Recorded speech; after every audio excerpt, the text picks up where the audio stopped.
வாழைக்காய் பஜ்ஜி எப்படி ரெடி பண்ணுறதுன்னு வாங்க பார்க்கலாம். நம்ம வீட்லயே ஸ்நாக்ஸ் பசங்களுக்கு ரெடி பண்ணுறதுக்கு வாழைக்காய் பஜ்ஜி ரெடி பண்ணுறோம் இன்னைக்கு. ஃபர்ஸ்ட் நம்மளுக்கு கடலை மாவு எடுத்து வச்சுக்கணும். சில்லி பவுடர், சால்ட்டு, பெருங்காயம், மிளகாத்தூள்,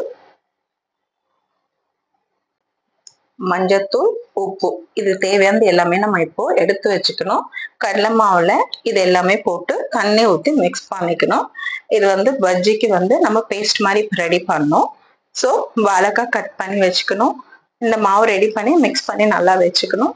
நம்ம இதை கொஞ்ச நேரத்துக்கு முன்னாடி இதை ரெடி பண்ணி வச்சுக்கிட்டு அதுக்கப்புறம் வாழைக்காய் பீஸ் கட் பண்ணி வச்சுட்டு இந்த லெவலுக்கு இருக்கணும் தண்ணி பார்த்துக்கோங்க. இந்த திக் பேஸ்ட் இருந்தால் தான் வாழைக்காவை வந்து போட்டு இருக்கும்போது கரெக்டாக இருக்கும்.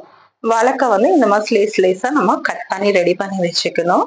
இந்த மாதிரி ரெடி பண்ணி வச்சுட்டு வாழைக்காவை எடுத்து நம்ம அந்த பஜ்ஜி பேஸ்ட்ல வந்து மிக்ஸ் பண்ணி போடணும். ஸோ போட்டு நீங்கள் இந்த மாதிரி வறுத்து எடுத்தீங்கன்னா வீட்லேயே நம்மளுக்கு ஈவினிங் ஸ்நாக்ஸ் ரெடி ஆகிடும். பசங்களுக்கு நம்ம வீட்லேயே ஸ்நாக்ஸ் பண்ணி ரெடி பண்ணி கொடுக்கலாம். இது ட்ரை பண்ணி பாருங்கள் ஃப்ரெண்ட்ஸ், உங்களுக்கு கண்டிப்பாக இந்த வீடியோ பிடிக்கும். நீங்கள் யாரெல்லாம் என் சேனல் லைக் பண்ணுங்கள், சப்ஸ்கிரைப் பண்ணுங்கள், உங்கள் ஃப்ரெண்ட்ஸோட ஷேர் பண்ணுங்கள் ஃப்ரெண்ட்ஸ். என்னோட சேனலுக்கு எப்பவுமே சப்போர்ட் பண்ணுங்க. இந்த மாதிரி நிறைய வீடியோ உங்களுக்கு போறேன். Bye friends.